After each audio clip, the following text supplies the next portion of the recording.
Is it me, or has there been like a crazy amount of Liverpool transfer news over like the last week or two? Like every day there's a new story. There was a Kevin De Bruyne story the other day, but apparently that's not true. And as you can see on the screen, these are a number of the players that Liverpool have been linked to by credible sources over the last month or two, but particularly most of them in the last week. And we're going to go through those stories because all of those names are pretty much very good names. Would be very good signings for Liverpool, and it's very much known Liverpool are going to bring in probably 5 signings this summer. There's money to spend. They're going to backslot. I mean, why wouldn't they backslot? He's won the league. And do you know what really annoys me as a Man United fan is when it comes to those big calls, those big decisions, Liverpool get it right 9 times out of 10. You know, no one can get it right 10 times out of 10. But Liverpool, you know, there was the Xavi Alonso, Amrin they were looking at as manager. And then they went, you know what? Arne Slot. That's what they thought. They thought of the team they had, Jurgen Klopp style, the team at their disposal, and they decided Arne Slot was the best man for that. He was the best man for the players available, the way he plays. And they got that spawn because he won a league. And let's be honest, he didn't really have a new signing because he didn't use Chiesa. He didn't want Chiesa. He got the best out of those Liverpool players. The summer before that, Liverpool changed their midfield. Gravenberch came in, McAllister came in, Endo came in, Szoboszlai came in. Do you know why Liverpool won the league this year? It wasn't just about Salah. It wasn't just about Van Dijk. But Liverpool had the best midfield. And they got that spot on. And now I'm looking at Liverpool's transfer targets. And, like, it's like everybody that they're planning on going for, the deals that they're working on, like, pretty much everyone on this list would be a really good signing. Like, players like Benjamin Sesko have elements of being a risk. Could he be the next Darwin Nunez? Or could he be the next Alexander Isak? You know, but it's like, and look, there's a crazy amount of Liverpool transfer news. So basically, I've gone through the reliable sources. We'll start with the ins, and then we'll go with the outs. But I've basically done a roundup of what I guess the reliable sources have said. I'm not going to report on anything that's come from like Kerkez or Footy Insider because they're full of crap about Liverpool's transfer plans. There's been a lot about Frimpong lately, and I actually did a video over on my other channel called More Alice, but I actually gave my thoughts on all of the players that have been linked to Liverpool and put them in a tier list. So feel free to check that out after today's video. But I thought, you know what? There's been a crazy amount of Liverpool transfer news. There's so much going on. There's so much that's being spoken about. So I've gone and got all the reliable information from reliable journalists, all of those stories, and then I've got ChatGPT to pretty much just get me the relevant points out, which we're going to cover in today's video. So we're going to start with Frimpong because there's been a lot on Frimpong in these last 24 hours. I think Trent leaving has maybe pushed it on. He's probably going to use Bayer Leverkusen. Xabi Alonso's leaving. He's open to a Premier League move. He actually speaks English as his first language despite being Dutch. Interesting fact on him. Now, Romano has confirmed he is a right-back target. Paul Joyce, who, as far as I'm aware, I've been told is probably better than Fabrizio Romano for Liverpool News. We've confirmed there is a €35 million release clause, so that's like £28 million. That Liverpool's interest has been confirmed as genuine and fits slots to Sire for a more attacking right-back profile, said by Ben Jacobs, and Frimpong would be keen to join. And all of these are, from what I'm aware of, pretty credible sources of information. Romano said that Liverpool are being very well informed on this situation, and he is basically one of the main targets to replace Trent Alexander-Arnold with. Paul Joyce also said that he's a leading candidate should Liverpool look to strengthen that position in the summer.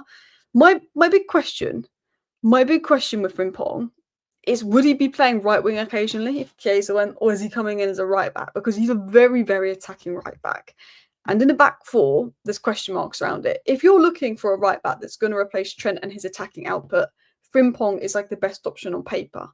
But if you're looking at maybe a back four, a system, or Arne Slot wants, there is vulnerabilities in Frimpong when it comes to defending. I was very the thing with Frimpong is he, for attacking output, is the guy to replace Trent. In terms of the best right backs out there, he's fantastic. But he's a right wing back, and it's just knowing if he can do it in a back four. It's that risk. Frimpong's going to come in and he could struggle defensively, or he could come in and he could be unbelievable. And he is an unbelievable player. But I look at Maatsen, who's, I think, this second half of the season's really grown for Villa, but had a few defensive vulnerabilities. I think Frimpong's one of those where he might need to get used to the league or used to the position. But Frimpong, there's no doubt in my mind, could be a fantastic signing for Liverpool. When I think of the best right backs out there, I do think of Frimpong. You know, I don't think there's a whole load of great right backs that are out there that come to mind right now. Do you know what I mean? I can think of a lot of left backs, but I feel like right backs is a weaker position. And I think Liverpool will sign one. Conor Bradley's good, but he gets injury prone. You need someone else there. But I think left back is another position Liverpool are looking at. And they want someone that's going to challenge Andy Robertson. Robertson. I think Tsimikas will go, and I think it looks like they're going to go for Kerkez. So again on Kerkez, he's high on Liverpool's list, but apparently there's interest from City and Madrid, apparently. So there will definitely be some competition. I know Manchester United really liked him, and I'm a massive fan of Kerkez. I was desperate for United to sign him, but they were so desperate to get someone in January, they couldn't get Kerkez in January. They've got Dorgu, so I don't think Man United are going to go back in for him. Apparently Liverpool will not overpay because he's seen as a Robertson rotation, not a replacement. So apparently Liverpool won't overpay, and but I do think he would be unbelievable for Liverpool. Maybe so it's one of those players that maybe you might have to spend 5 million more than you want to get it done. Bournemouth do value him highly, and the fee is probably going to be the problem. But as Romana said, he's been on the list since November. Liverpool are in a strong position. They're probably favourites to get him, and he's seen as the ideal person because as good as Anthony Robinson is, he's going to be 28. Kerkez is going to be 22. He's a future guy that's going to take over Robertson while Robertson's sort of in the final years of his career. Now, Kerkez for me, I've spoken about so much over the last year. I wanted Manchester United to sign him, a big fan of him, like begging Man United to sign him in January, or if we have the money, go for Kerkez. So it will be my luck that, one of my favourite players that I like watching is going to go to Liverpool because that seems to happen. I was a massive fan of Gravenberch at Ajax. Guess what bloody happens? But again, Kerkez, he would be fantastic for Liverpool. He's very attacking minded, but he's defensively good. He's physically good. He's Premier League proven. He's going to improve at age. The way he can carry and get up and down the flanks in the big games, the crosses he's put in, fantastic player. He would be an unbelievable signing for Liverpool, and he would be the answer at left back. And another Bournemouth player that Liverpool have been linked with at centre back is Huijsen. Liverpool were looking at this deal, interested in this deal. Apparently Juventus could go back in for Huijsen, even though they sold him. But, Romana said, look, Liverpool are definitely in the race for Dean Huijsen. Why wouldn't they be? Liverpool were in the race for Lenny Yoro last year, another young centre-back. So it makes sense that they would go back in for Huijsen. Man United aren't going to sell Euro to Liverpool, but when they looked at Euro last year, had an interest there, it was very obvious that they were looking at that long-term Van Dijk successor, and potentially Huijsen could be that guy that they're looking at. A decision from Huijsen is probably expected at the end of the season. He's got a 50 million release clause, Dean Huijsen. There's going to be a lot of top clubs interested in him. Konate has an injury record. I think he's only got 1 year left on his deal. Van Dijk's getting to that age. I think Kwanzaa could be loaned out. I think Kwanzaa's a good player, but if Konate or Van Dijk got injured and Kwanzaa had to step in for 4 or 5 months, is he someone that Liverpool could be confident that he could do the job and there wouldn't be a big drop-off? I'm not so sure. Whereas Dean Huijsen, I think, for me, is probably better than Kwanzaa and a very good option. I think it'll be interesting, the race for Dean Huijsen, because I think Real Madrid will be there. I think Liverpool will be there. I think Chelsea will be there. And I did say this in the video the other day. I think Chelsea getting Champions League football will be a problem, because if Chelsea get Champions League football, the targets that they want to go for, they've got better chances of getting, and they'll have more money to spend. Because when Chelsea wants someone, Liverpool, you've seen it with Casado and Enzo Fernandez, they will do everything to get that player. So they have this thing, Chelsea, where they cannot lose out on a player to Man United or Liverpool or Arsenal. They'll do anything to get it. But I think they probably would pick Liverpool over Chelsea. I still think Newcastle would be a very smart move for Dean Huijsen. That would be an unbelievable pick. So we just spoke about the defence. Huijsen, Kerkez and Frimpong potentially coming in, which is ridiculous. I mean, there's links to Slotterbeck as well. There's been links to Hato of Ajax as well. Next thing you know, if you get linked to Lukeba, he's a fantastic player. That would annoy me. There were links to Nasio in the past. But I think the most important position for Liverpool, and I think the player that will go is Darwin Nunez. He's put out apparently some tweets as well, chatting nonsense. He's not been good enough this season. He's had enough time. I don't think Arne Slot rates him that much, although he does bring him in over Chiesa, so he likes him more than Chiesa, clearly. It's a forward. Now, I think if Liverpool could, they'd get Isak, but I don't think they can. I think he will stay. I think he'll be out of budget, and because you need to replace Trent, you might need a centre-back, you might need another midfielder for depth, you're looking at a left-back, potentially looking at a winger. I think you have to go cheaper at striker. The problem is with the guy that I think you're going to go for, if you cannot get Isak, and I don't think you'll get Isak, I think Isak stays at Newcastle, is who knows the price. Now, Hugo Ekitike looks to be the guy that Liverpool are looking at. He's been fantastic. Again, there's an element of risk in this because he's a young player, struggled at PSG. There's the Bundesliga tax with strikers, and some people say, is he going to be too lanky for the Premier League? But the same things that people are saying about Ekitike, they were saying about Isak a couple of years ago. He's the guy that's most likely to be the next Isak, but he could be the next Darwin Nunez. Now, from the very little of Frankfurt and RB I've watched this season, I've obviously European games, but I've watched a couple of Bundesliga games this season. I think he's better than Sesko. I think Hugo would be a better pick than Sesko. Now, Romano has said that he will leave Frankfurt this summer and Liverpool are among interested clubs. He said that Premier League clubs have already made contact. The player is focused on securing UCL football with Frankfurt before deciding, though, but is seen as a versatile forward option with untapped potential. I do think this would be a very good signing for Liverpool. If I had to think of like a striker that's realistic, so I think the Julian Alvarez links, I don't know how realistic that is with him just joining Atleti and being happy in the price tag, easy in the price tag. I'd probably say this guy. Off the top of my head, I'd probably say this guy. Fast, good finisher, can run in behind, got general good play, can be versatile. I think this guy could be good. There is definitely conflicting reports about the price tag. Frankfurt, they like to get hefty fee when they sell a striker. Marmoush went for big money. Was it Kolomoani for big money? They like to get a big fee. But I think if you could get him for 50 million, it's a good deal. If it's going to be 80 million plus, I would probably look elsewhere. But obviously, Nunez going. There was obviously a bit of talk about Julian Alvarez going in, doing a swap deal. I mean, Nunez is a very Atletico Madrid player. Liverpool are open to selling Nunez to Atleti at a discount price.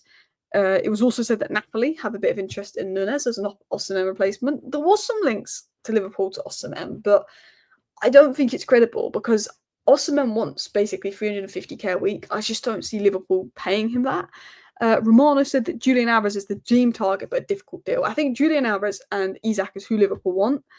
I just don't think you can get them unless you want to spend a ridiculous amount of money. And I think with having to replace Trent, probably needing another option in midfield, probably needing another option at back, I think you'll be looking at 5 signings. I think there was a quote from Arnish. It wasn't from Arnish Slot, but I think there was a quote from a good journalist saying that Liverpool were looking for 4 to 5 signings this summer. Move, I think, for one of these guys would depend on the budget. But there has been a lot of Julian Alvarez links. I think, again, it will be a fantastic signing. He's been really good at Atletico Madrid because when they spent, was it like 80 million on him? Let me check that. Yeah, when they spent 80 million on him, I was like, they've overpaid a bit. But he's got 15 goals in the Liga this season of 34 games, 7 goals in the Champions League. You know, he's done really well, but he's looked good as well. But I don't think that'll happen. This is the guy out of all the names we've gone through right now. But if he goes to Liverpool, I'll be the most upset as a Man United fan. My Man United transfer wish list is Cunha, Kerkez, Stiller. If someone asked me to pick 3 names, they are the 3 names. I'd add Kerkez in that because I still think we need another wing back.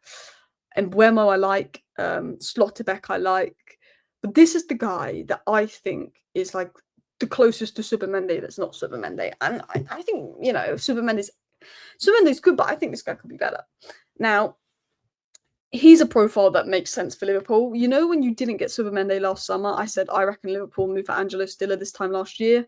I said that, and I said that before you even linked to Subamende, I said you should sign this guy. But I also said Man United should sign this guy. So with just my luck that I've been speaking about this guy for a year, how Man United should sign him, how this is exactly what Man United need. They all go to Liverpool. But Liverpool have shown interest.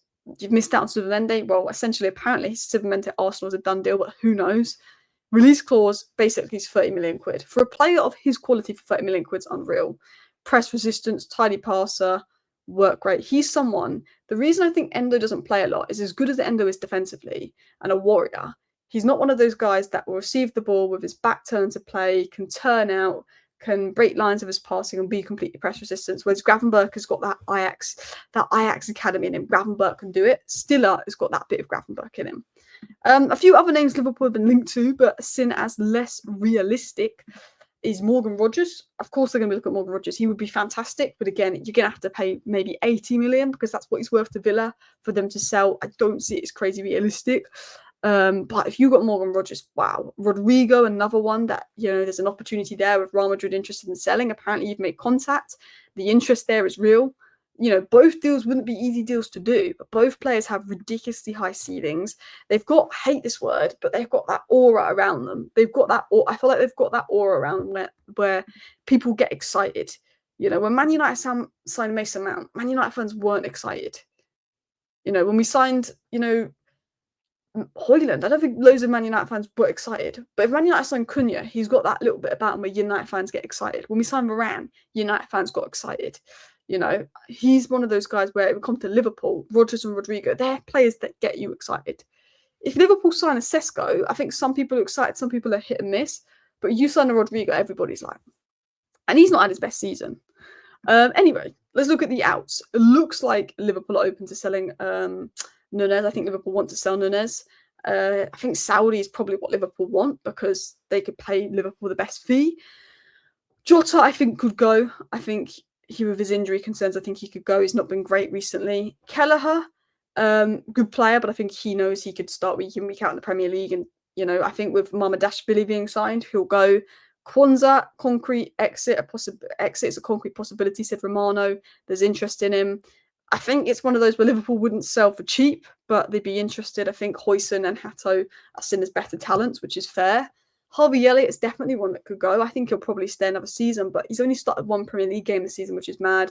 But again, I can't see Liverpool selling him cheap, but there'll be interest in Harvey Elliott. He's one to definitely keep an eye on. Chiesa, I think, is surely going to go. Unless Arne Slot decides he's going to play an exit, I think he'll go. And Joe Gomez could be moved on. I think like Liverpool like Joe Gomez because he can play anywhere across the back line. He could play DM. He's such a good utility player. Doesn't complain. He's one of the guys that he'll step in when he's needed. But Liverpool might look to cash in due to injuries. Liverpool fans, let me know your thoughts down below. But if you got Kerkez, Højlund, Frimpong, Stiller, and someone like Etikite, those 5 signings, I butchered his name. Like, I'd be nervous. Considering you've won the league and you added those 5 names, like I would be very nervous as a Manchester United fan that you could do one better and get 21 and overtake us. I would be. Because all the players you've been linked to look that on real targets. Anyway, let me know your thoughts down below. Thank you for watching. Bye.